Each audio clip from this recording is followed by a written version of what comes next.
한번 볼게요. 중개무역의 정의 같은 경우는 지난번에 봤던 거 생각나시죠? 한 번 더 상기한 연습을 하겠습니다. 중개무역이라고 하는 것들은 대외무역 관리 규정에 나와 있는데요. 수출을 목적으로 해서 물품 등을 수입한 후에 국내에 반입을 하지 않거나 반입을 하더라도 보세구역, 보세구역 외 장치 허가를 받은 장소, 자유무역 지역 이외에 국내에 반입하지 않고 하는 수출하는 수출입을 말한다라고 나와 있습니다. 그게 바로 중개무역을 말을 했던 것이고요. 그다음에 여기 뒤에 보니까 이제 의라고 하는 게 나와요. 의가 뭐냐면은 정의는 아니지만 중개무역의 기본적인 개념이나 특성 같은 것들을 의도로 할 때 이렇게 물어보는 내용입니다. 다르게 말하면 그 나머지 뒤에 문제를 쭉 이걸 보니까 나중에 후단에서는 그 중개상을 노출하지 않기 위한 중개상이 노출을 방지하기 위한 처리 방법이 나와 있기 때문에 중개무역에 대한 기본적인 노출을 막아야 된다라고 하는 내용들이 나오면 좋겠죠.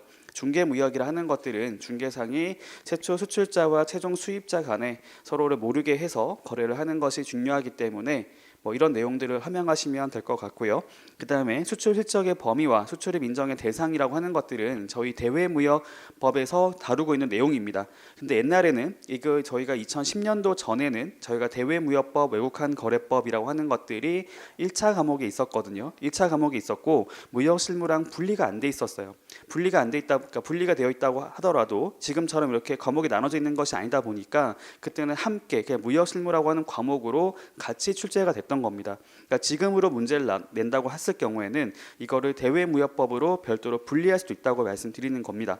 같이 낼 수도 있죠. 어차피 무역실무라고 하는 과목이 대외무역법, 외국한 거래법을 다 포함하는 개념이기 때문에 같이 낼 수도 있지만 지금 시점에서 문제를 만든다면 대외무역법 문제로 별도로 이렇게 분리할 수도 있다라는 말씀을 드립니다.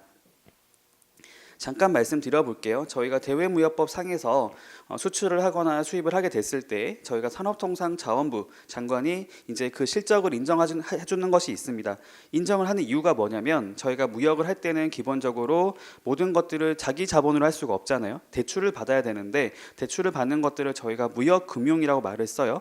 근데 우리나라에서 이제 무역금융에 대한 한도를 말을 할 때 기본적으로 수출 실적이 많이 쌓여져 있으면 그 업체한테는 더 높은 한도로서 대출을 해주게 됩니다. 즉 내가 수출 실적 인정 금액이 더 커지게 되면 증가를 하게 되면 내가 그걸 가지고 무역 업무를 할 때 훨씬 더 도움이 된다는 것이죠. 대출을 받는데 용이하다라는 겁니다. 그러니까 그런 것들을 하기 위해서 이제 실적 같은 것들을 쌓게 되는데요. 그 실적을 쌓을 때 인정을 할 때 인정되는 범위가 있습니다. 어느 거래를 인정할 것인지 인정을 한다고 했을 경우는 어떤 금액 정도를 인정할 것인지를 정하는 것이 있는데요. 잠깐 말씀드려보면 저희가 이제 중개무역 같은 경우에 그러니까 원칙과 예외로 말씀드려볼게요. 잠깐.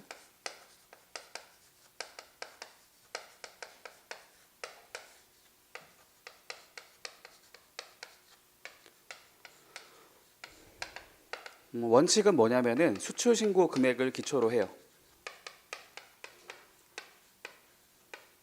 우리나라 같은 경우는 현재 FOB 가격을 기초로 하고 있습니다. 인코텀즈를 알고 계시기 때문에 FOB가 뭔지 아시죠? 프리온 보드라고 해서 본선에 적재를 할 때까지 발생한 비용을 수출자가 부담하는 그런 조건을 의미를 합니다. 그래서 이걸 가지고 얘기를 하는데 저희가 중개무역을 생각해 보시면 이렇게 세 가지로 그려볼게요. 여기가 A, 여기가 B, C라고 했을 때 여기 있는 중개상 입장에서는 물건을 싸게 사와서 비싸게 판단 말이죠. 근데 이거를 빼고 80만큼을 인정해 주게 되면 사실상 50만큼에 대한 비용이 발생을 했는데 이걸 인정하게 되면은 잠깐 뭔가 불합리한 느낌이 들잖아요. 그러니까 이거를 다 빼고 해준다고 이해하시면 됩니다. 여기선 저희가 그런 표현을 쓸 때는 가드객이라고 말했어요. 가드객. 가드객이 뭐냐면 더하기 빼기를 해서 결국에 남아있는 금액 이렇게 이해하시면 됩니다. 그래서 여기 보시면 수출 금액이잖아요.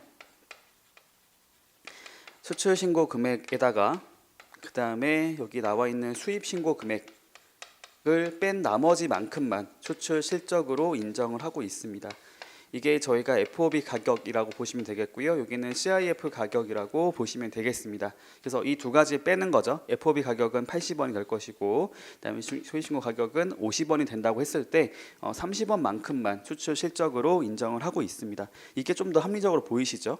어차피 이거는 내가 국내에서 발생한 가치가 아니기 때문에 이거는 그냥 매입해 온 거기 때문에 이것만큼은 빼고 국내에서 발생한 가치만큼만 수출 실적으로 인정을 하는 그런 내용들이 나옵니다. 궁금하신 분들은 대외무역 관리 규정이라고 하는 거 찾아보시면 좋을 것 같고요. 그 다음에 수출입 인정의 대상이라고 하는 것들은 지난번에 한번 말씀드렸던 내용이 있었는데, 저희가 대외무역법 상에서 특정 거래 형태라고 하는 게 있다고 말씀드린 게 있었어요. 그러니까 지금은 그게 어떤 제한이 없는데, 예전에는 이게 특정 거래라고 했을 때 이게 어떤 내용을 보니까 뭐 제한을 회피하는 것으로 보이고 뭐 일반적이지 않은 것으로 보이다 보니까 이런 것에 대해서는 정부가 특별히 관리를 하겠다라고 한 적이 있었습니다. 그게 바로 특정 거래 형태에 대해서는 인정이라고 하는 절차를 받아야지만 거래를 할 수 있게 해주겠다라는 거였거든요. 근데 지금 이건 삭제가 됐어요. 폐지가 됐기 때문에 현재는 유지가 되고 있지 않은데, 옛날에는 그런 절차가 있었습니다. 근데 그 절차 내용 중에서 어떤 게 있었냐면은, 저희가 중개무역을 할 때 여기 보시면 이게 단일 거래가 아니거든요. 서로 이렇게 연결되는 거잖아요. 수입도 있고 수출도 있다 보니까 이 각각에 대해서 생각해 보시면, 여러분들이 중개상의 입장을 생각하면 내가 수입을 했을 땐 당연히 대금 결제를 해줘야겠죠. 대금 지급을 해야 되고, 그다음에 수출을 하고 나면 돈을 받아야 됩니다. 즉 지급과 영수라고 하는 것들을 이제 따로따로 볼 것이 아니고, 아까 말씀드린 것처럼 이렇게 수출 실적을 확인하기 위해서는 이거에 대한 은행을 정부에서 확인할 수 있어야 한다는 것이었습니다. 그래서 여기 나와 있는 대금의 결제와 그다음에 대금의 영수하는, 수령하는 이 두 가지를 같은 은행을 통해서 했을 때만 인정해주겠다라고 한 적이 있었거든요. 그 내용을 물어봤던 겁니다. 이때 2004년도만 하더라도 그때는 그 제도가 남아 있었던 때라 가지고 그 내용들을 물어봤다라고 생각하시면 되고요. 지금 시점에서 문제를 만들면 수출입 인정의 대상이라고 하는 문제 자체가 나올 수가 없습니다. 이 현재 폐지가 된 거기 때문에 그때 당시에만 유효했던 내용이다라고 보시면 되겠고요.